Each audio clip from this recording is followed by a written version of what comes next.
Hello everyone. 47th GST council meeting के recommendations के ऊपर से जो भी जीएसटी में चेंजेस आए हैं, जो नोटिफिकेशंस इश्यू हुए हैं, उसका डिस्कशन अभी हम लोग कर रहे हैं। पिछला वीडियो जो हमने देखा उसमें pre packaged and labelled food product के ऊपर जीएसटी में क्या अमेंडमेंट एप्लीकेबल हुआ है 18 जुलाई 2022 से, उसका डिस्कशन हमने किया था। इस वीडियो में बहुत ही इंपॉर्टेंट और इंटरेस्टिंग टॉपिक हम लोग डिस्कस करने वाले हैं। ये भी चेंज एप्लीकेबल हुआ है 18 जुलाई 2022 से। जीएसटी ऑन रेंटिंग, यहां पर दो चीज हम लोग डिस्कस करेंगे। एक तो हॉस्पिटल रूम्स के जो चार्जेस हैं, अगर वो पर डे पर रूम 5,000 रुपीज से ज्यादा है तो उसके ऊपर जीएसटी अब इम्पोज होने वाला है। उसकी लीगालिटी डिस्कस करनी है हमको।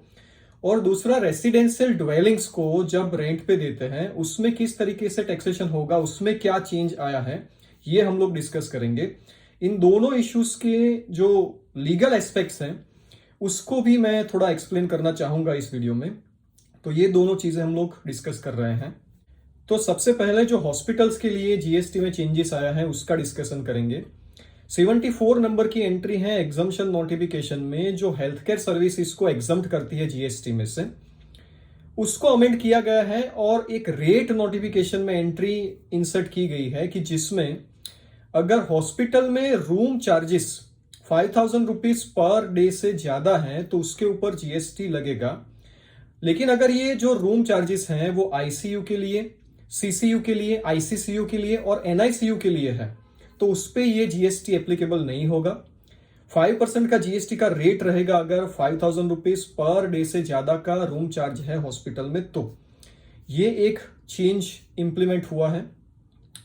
अब क्वेश्चन यहां पर ये आता है कि क्या ये जीएसटी इंपोजिशन जो हुआ है हॉस्पिटल के रूम चार्जेस के ऊपर वो लीगली वैलिड है कि नहीं।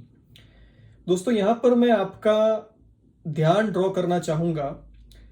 जो रिसेंट मोहित मिनरल्स प्राइवेट लिमिटेड का केस है उसमें सुप्रीम कोर्ट ने जो जजमेंट दिया उसके ऊपर, अगर उसके कुछ पैराग्राफ्स आप पढ़ो तो वहां पर सुप्रीम कोर्ट ने aspect theory versus composite supply का डिस्कशन किया है।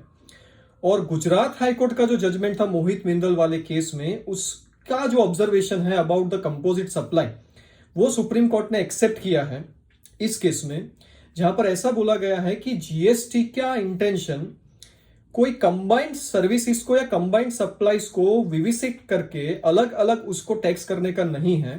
कंपोजिट सप्लाई का एक कॉन्सेप्ट दिया गया है जीएसटी में सेक्शन 2(30) में, जहां पर ऐसा बोला गया है कि जब चीजें नेचुरली बंडल्ड होती हैं तो उनका क्लासिफिकेशन प्रिंसिपल सप्लाई में होना चाहिए।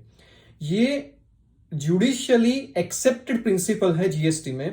And through this case of Mohit minerals private limited it has been accepted by supreme court कि भाई कंपोजिट सप्लाई में जो प्रिंसिपल सप्लाई होगा उसी में क्लासिफिकेशन होना चाहिए मेन सप्लाई का।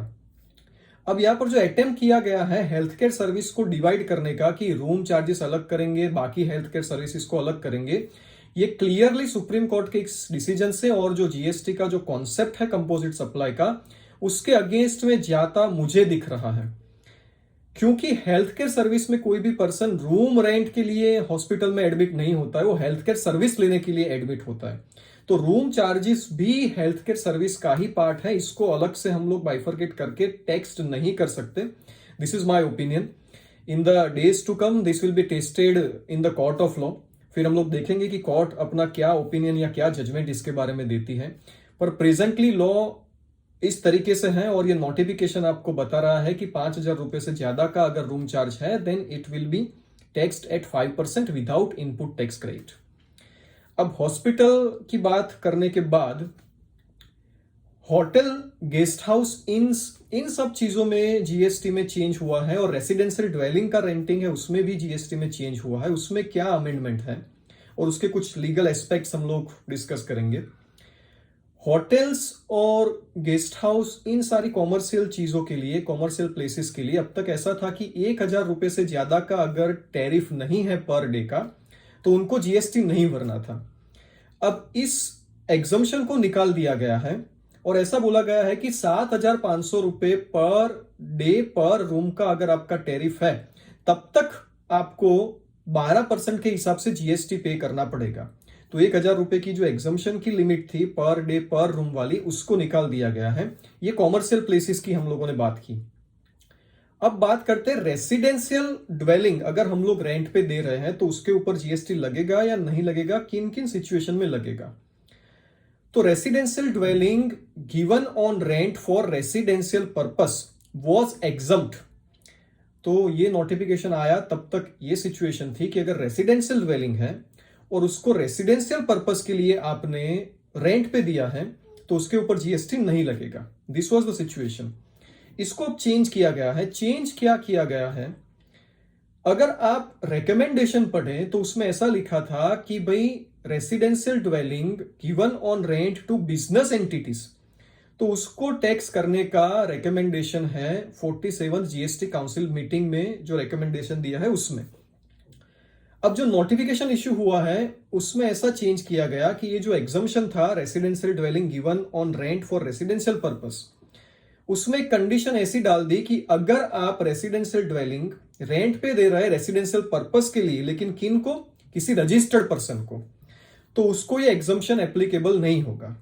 सीधा मतलब इसका ऐसा हुआ कि कोई पर्सन अपना रेसिडेंशियल प्रॉपर्टी, अपनी रेसिडेंशियल प्रॉपर्टी रेसिडेंशियल पर्पस के लिए किसी रजिस्टर्ड पर्सन को रेंट पे दे रहे हैं तो उस पे जीएसटी लगेगा।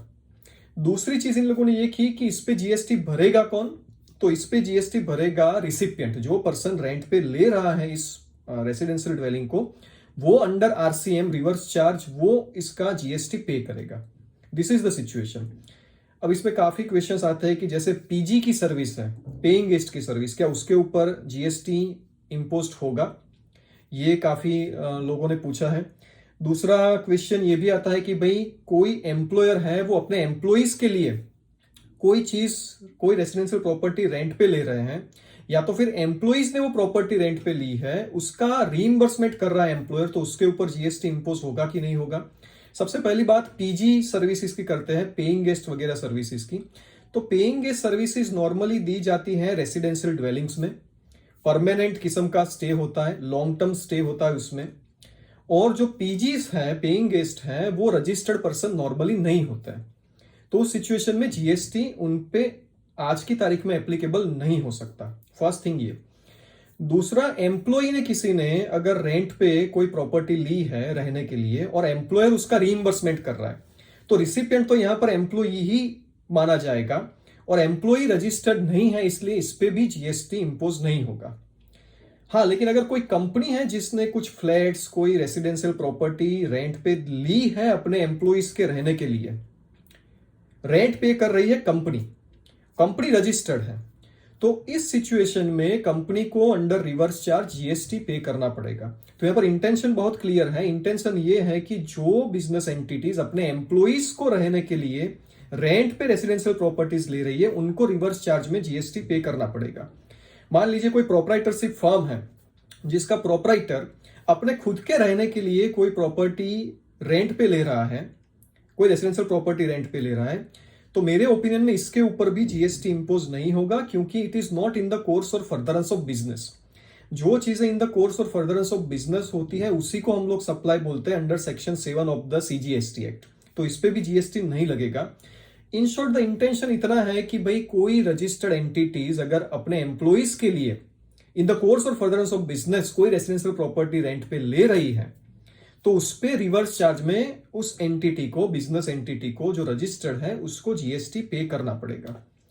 कई बार ऐसा भी होता है कि कोई कंपनी गुजरात में रजिस्टर्ड है, उसने अपने कुछ एम्प्लॉइज के रहने के लिए महाराष्ट्र में रेसिडेंशियल प्रॉपर्टी रेंट पे ली है, तो क्या इस सिचुएशन में कंपनी को अंडर आरसीएम जीएसटी पे करना पड़ेगा? तो दोस्तों ये चीज हमको समझनी पड़ेगी कि लीगल लैंग्वेज में जीएसटी में जो जीएसटी लगता है, जो लॉ है, वो स्टेट वाइज है। ये जो कंपनी है वो गुजरात में रजिस्टर्ड है लेकिन महाराष्ट्र में रजिस्टर्ड नहीं है, तो महाराष्ट्र में रजिस्टर्ड नहीं है तो उसको ये रिवर्स चार्ज वाली एंट्री एप्लीकेबल नहीं होगी। They are not required to pay GST in Maharashtra if they are not registered in Maharashtra. So इतने चेंजेस का डिस्कशन हम लोगों ने किया। जैसे मैंने आपको पिछले वीडियो में बताया था कि चेंजेस काफी सारे हैं, छोटे छोटे पार्ट्स में, छोटे छोटे वीडियोस में हम लोग इसको डिस्कस करेंगे। तो आज दो टॉपिक हमने डिस्कस किए, एक तो हॉस्पिटल रूम चार्जेस का जीएसटी और रेसिडेंशियल ड्वेलिंग वाला जीएसटी। नेक्स्ट वीडियो में 47th जीएसटी काउंसिल मीटिंग के रिकमेंडेशंस के ऊपर से कोई और जो अमेंडमेंट्स आए हैं उसका डिस्कशन हम लोग करेंगे।